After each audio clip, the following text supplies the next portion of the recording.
Hey guys, so I know it's been a long time since I made a video, and here it is, in all its glory. I'm really sorry it's been such a long time, but basically I've been busy for like years now, just working, exams, it's been a lot of stuff on me. Uh, but I've decided that I'm not going to get any less busy anytime soon. And it's really important for me to keep making these videos. And I don't say that because I think I'm like smarter than anyone else, or because I have something to say that other people don't. It's just that I think it's really important for you as an individual, and me as an individual, and anyone else as an individual, to get out there and address ignorance in this world, right? We need to do our part. If I can convince one person, just one person, with one argument, then my life is successful. Then my whole uh, time on YouTube has been successful. If I can convince one person with one argument, one piece of evidence, right? That's what it's all about for me. And I knew this for a long time, right? This is why I made the videos to begin with. They're all evidence-based. They're all science-based. I try to make them unique arguments that people can use if they find them interesting.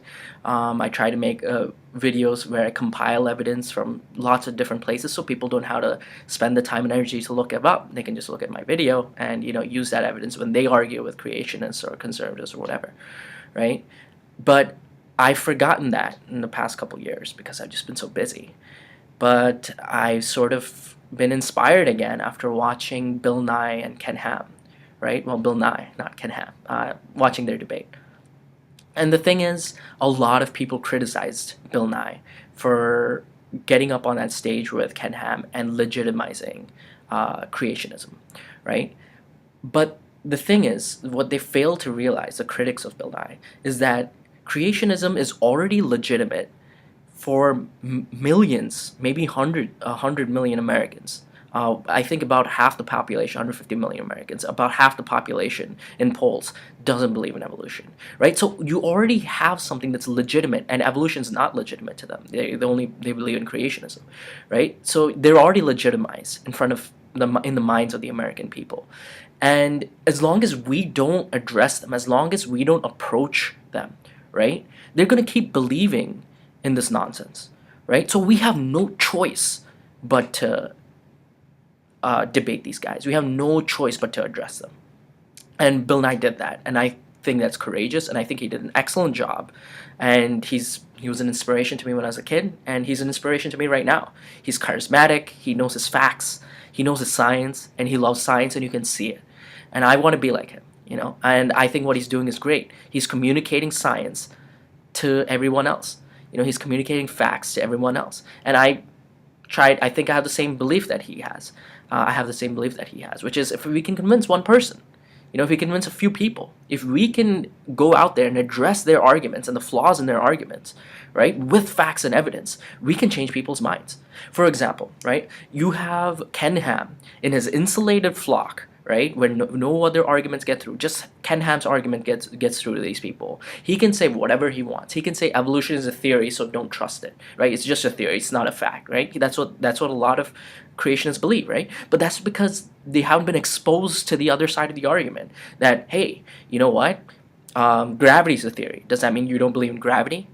Germ theory is a theory. Does that mean you don't believe in bacteria or viruses? When you actually address these arguments as a scientist, right, and you address these flawed arguments and you expose the flaws to these people, they think about it. They realize, hey, that guy's wrong. So the next time Ken Ham tries his bullshit, it's not going to work. Right? He's already been exposed to Ken Ham's lie and our rebuttal of that lie with facts and evidence. And he realizes that Ken Ham is wrong. So he's not going to fall for Ken Ham's bullshit again. And maybe next time somebody else says evolution is just a theory, he can be like, you know what?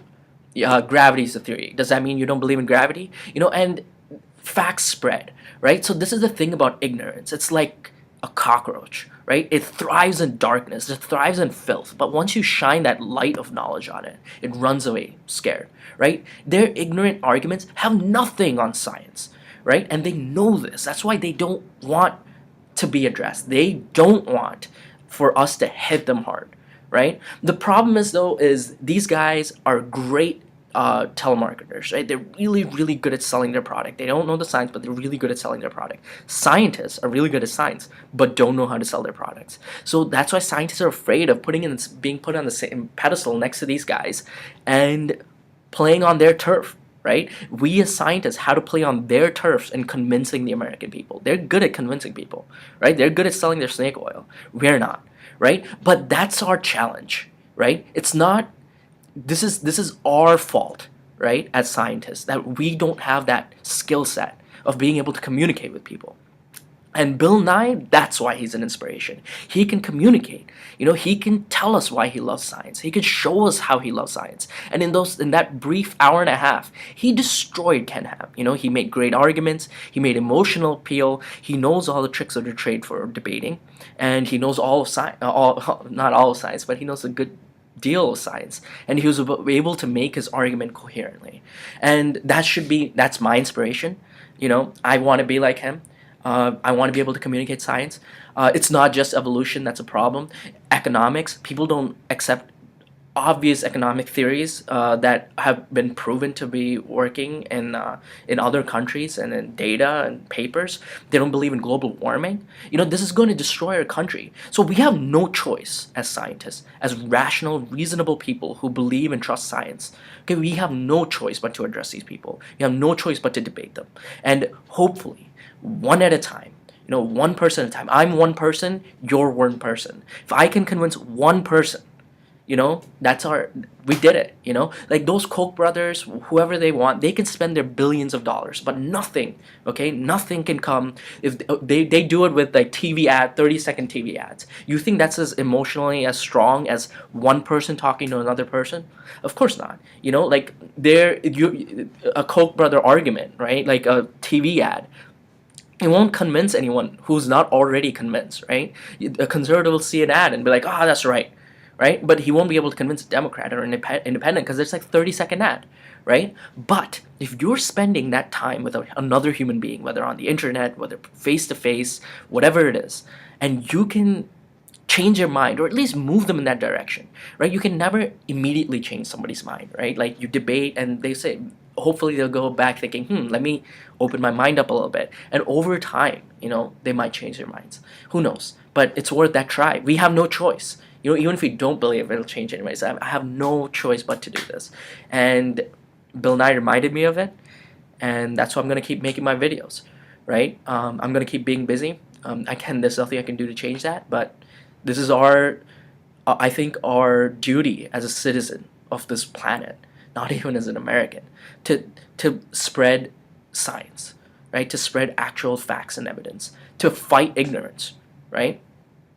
Ignorance thrives when we don't do anything, right? Like, evil thrives when good men do nothing, right? So we have no choice on this, and I'll keep going.